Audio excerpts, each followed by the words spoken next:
E olha, a gente fala agora sobre meningite meningocócica. Essa doença grave é provocada por uma bactéria e pode levar a óbito em 24 a 48 horas. No Brasil, 2 em cada 10 pessoas acometidas pela meningite foram a óbito. Além disso, 1 em cada 5 casos pode levar a consequências graves, como amputações, surdez ou cicatrizes. A melhor forma de se proteger contra a bactéria que provoca a meningite é a vacinação, que está disponível nas redes pública e privada. Com a volta às aulas, aumenta o alerta para a importância de manter as vacinas em dia. Por isso, a gente vai reforçar essa informação com a repórter Natália Campos, que conversa agora ao vivo com um infectologista para explicar tudo sobre a meningite. Tudo de mais importante que você precisa saber nesse momento. Vamos perguntar então para ela, porque uma das perguntas que a gente quer fazer é como é que pega essa doença, hein, Natália?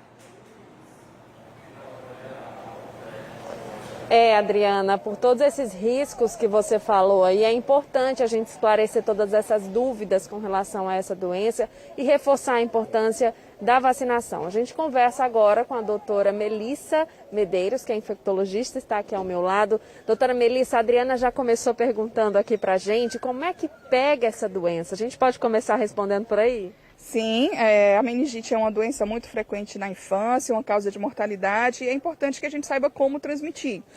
Geralmente as crianças, até porque estão em muito contato, né, quando a gente tem vias aéreas, principalmente o meningococo, a gente tem muita transmissão aérea. Então, quando você fala, quando você tosse ou espirra, você também elimina gotículas que podem realmente infectar outras pessoas. E pelo contato, quando às vezes a criança está com um brinquedo, por exemplo, então ela bota a mão na boca, as secreções vão naquela superfície e passa para uma outra criança também. Por isso que é muito frequente, principalmente em épocas de aula, a gente acabar tendo pequenos surtos em pequenas porções de população da infância, por exemplo, em classes, em algum contato mais íntimo e prolongado.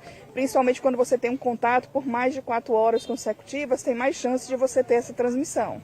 Doutora, e tudo acontece muito rápido quando a gente está falando de meningite, né? Sim, a evolução da doença, né, é uma doença muito aguda, então até 72 horas você já tem sintomas bem sérios, inclusive com risco de gravidade. Então pode começar só com uma dor de cabeça, vômitos, um mal-estar, a criança fica sem vontade de se alimentar, mas principalmente reclamando de uma dorzinha de cabeça e de uma ânsia, de uma náusea, com vontade de vomitar. Então é importante que a gente saiba que a criança não está bem e leve de imediato para o hospital para ser avaliado por um pediatra para a gente descartar esse risco. É bem difícil também de ser identificada, né? Porque os sintomas, como a senhora falou, são de qualquer outra doença, de uma gripe, de um mal-estar. Como é que os pais podem identificar alguma diferença aí, doutora? Isso, então assim, é muito comum, é muito frequente e os sintomas são parecidos com a gripe comum, com as viroses comuns. Então a criança realmente ela fica mais debilitada, ela fica mais largada, deixa de se alimentar, ela não tem sintomas respiratórios, na verdade ela tem muito mais dor de cabeça, mais náusea, mais vômito. Os vômitos a gente chama que são vômitos em jato, quer dizer, são aqueles vômitos com uma velocidade que alcança até uma distância maior. Alguns tipos, principalmente do meningococo, você pode surgir algumas manchinhas na pele também, que é mais fácil da gente identificar. Mas no caso da criança persistir, inclusive com alteração de sono, de fome, é importante a gente ter uma avaliação. Doutora, e o tratamento, como é feito? A gente tem antibiótico, principalmente para os principais tipos, né? Meningococo, pneumococo e hemófilos, né? É um antibiótico que, inclusive, é bem simples. Às vezes, até a penicilina em locais onde você não tem um acesso muito rápido de médico ou de tratamento, você pode começar a tratar. Mas eu acho que a principal coisa é a gente tentar evitar, né? Então, é a prevenção. E a maior forma de prevenção é a vacinação. Era isso que eu ia perguntar agora, doutora, com relação à prevenção. Só com a vacina mesmo, né? Com a vacina, que é uma coisa fantástica, né? Inclusive já faz parte da vacinação do calendário vacinal do SUS, então crianças a partir de 2 meses já podem fazer a vacinação. A gente tem alguns reforços durante o período de vida, né? Mais ou menos com 5 anos, depois até com entre 11 e 14 a gente faz um reforçozinho e os adultos também podem tomar 2 doses de vacina para a gente ter uma imunidade, né? Para realmente se proteger, principalmente contra a meningocócica, que é a doença mais grave, mas também a pneumocócica, que também, além de meningite, pode causar outras doenças, como pneumonia também. Doutora, e todas essas vacinas estão disponíveis, né, todas as doses na rede pública? Sim, elas têm uma faixa etária, né, porque a gente prioriza a vacinação, principalmente dos mais jovens, que têm mais risco de mortalidade, que são aqueles que, na verdade, acabam levando e transmitindo essas bactérias para as pessoas mais velhas e até para os idosos. Então, a gente tem uma espécie também de vacinação de rebanho quando a gente pega as pessoas mais acometidas, que são os mais novos, né, as crianças.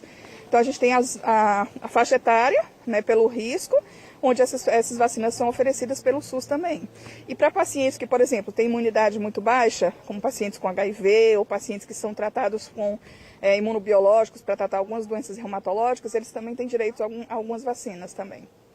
Doutora, quando acontece um caso, né, quando é detectado algum caso, os pais ficam muito assustados, principalmente com medo de levar as crianças para a escola, se já pode retornar ou não, e não é para menos, porque depois que é detectado um caso, tem que ser feito todo um trabalho de contenção ali, é mais ou menos isso, doutora? Isso, é mais ou menos isso. Quando a gente tem um caso de meningite dentro da classe, a gente, claro, fica mais tranquilo quando você já é vacinado, mas se você tem um contato íntimo, principalmente porque na classe a gente fica muitas horas em contato, né, tem um maior risco naquela populaçãozinha pequena da sala.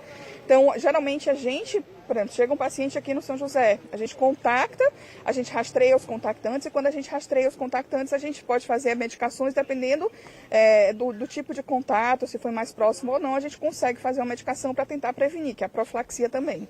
Ok, doutora, muito obrigada pelas informações importantíssimas, não é, Alexandre e Adriana, principalmente nesse momento agora em que os pais começam a preparar os filhos para essa retomada das aulas, né, que já estão voltando pouco a pouco aí.